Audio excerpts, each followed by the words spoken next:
ask Josh and Jacqueline and Eric and Andrea to make their way up here to the front.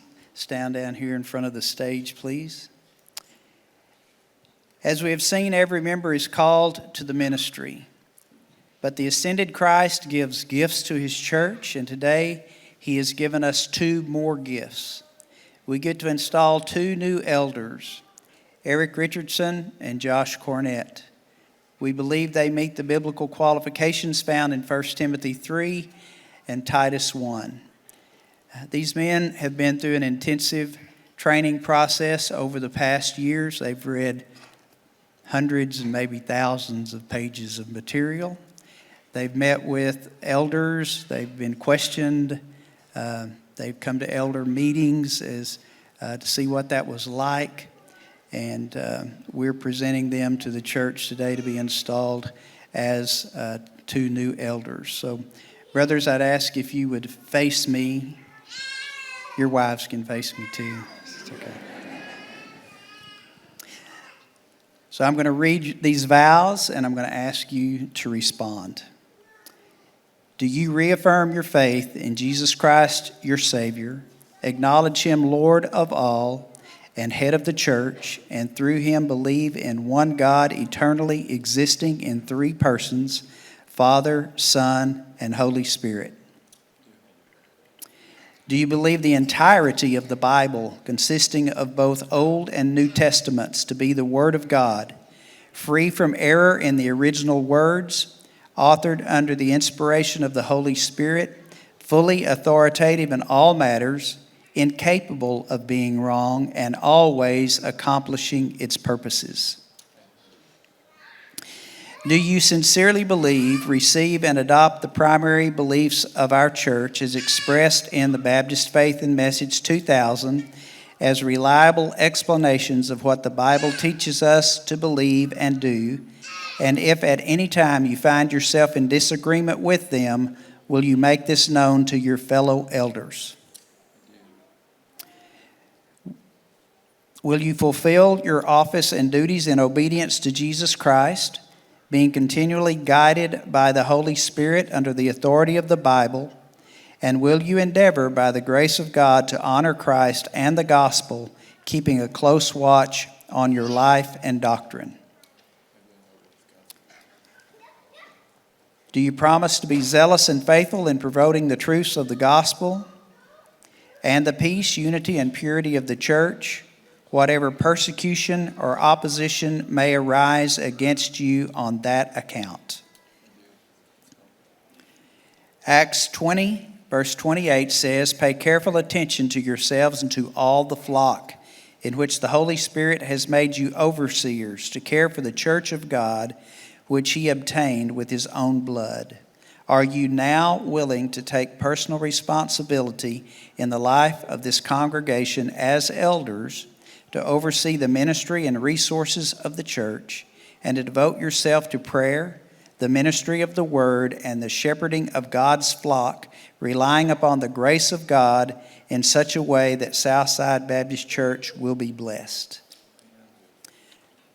Now I'd like to ask you to turn and face the congregation.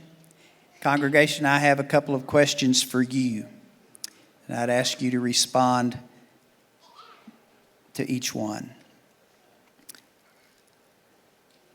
Hebrews 13:17 says, "Obey your leaders and submit to them, for they are keeping watch over your souls, as those who will have to give an account. Let them do this with joy and not with groaning, for that would be of no advantage to you." Do you, the members of Southside Baptist Church, acknowledge and publicly receive these men as elders as a gift from God to this church to lead us in the way of Jesus Christ? Will you love them and pray for them in their ministry and work together with them humbly and cheerfully, submitting to the elders, that by the grace of God we may accomplish the vision and mission of this church to the glory of God? Josh and Eric, you are now installed as elders of this congregation. Be faithful and true in your ministry so that your whole life will bear witness to the crucified and risen Christ. Please hear these words from John chapter 21, verses 15 through 19. When they had finished breakfast, Jesus said to Simon Peter, "Simon, son of John, do you love me more than these?" He said to him, "Yes, Lord, you know that I love you." He said to him, "Feed my lambs." He said to him a second time, "Simon, son of John, do you love me?" He said to him, "Yes, Lord, you know that I love you." He said to him, "Tend my sheep." And he said to him the third time, "Simon, son of John, do you love me?" Peter was grieved because he said to him the third time, "Do you love me?" And he said to him, "Lord, you know everything. You know that I love you." Jesus said to him, "Feed my sheep. Truly, truly, I say to you, when you were young, you used to dress yourself and walk wherever you wanted. But when you are old, you will stretch out your hands, and another will dress you and carry you where you do not want to go." This he said to show by what kind of death he was to glorify God. And after saying this, Jesus said to him, "Follow me." I want to ask the other elders to come forward. Lay hands on these men.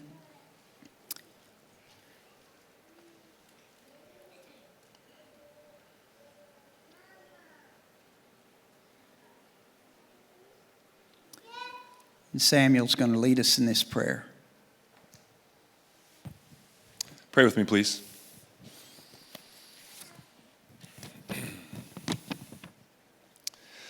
Gracious Heavenly Father, we thank you for the work that you're doing here at Southside Baptist Church. We rejoice that you have raised up new leaders to serve this local gathering of believers for your glory and for our good. Help us, Lord God, to follow them as they follow Christ. I pray this morning for Eric and Josh that you would protect them from the snares of the evil one. You would be their shield and their rampart, equipping them to shepherd this flock. I pray for their families, Father. May their wives be like what the psalmist calls a fruitful vine within their house, and their children as olive shoots around their table. May their houses be blessed and fruitful as they follow you. Father God, what we have seen this morning is good, and we thank you for your provision in expanding our ability to shepherd this flock under the authority of the chief shepherd, our Lord and Savior, Jesus Christ. May Christ be magnified by the power of your Spirit through this body at Southside Baptist Church. May we strengthen the global church by loving the local church. For your glory among all the nations. Amen.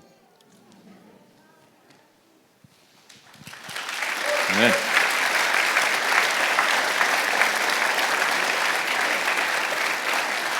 Sure.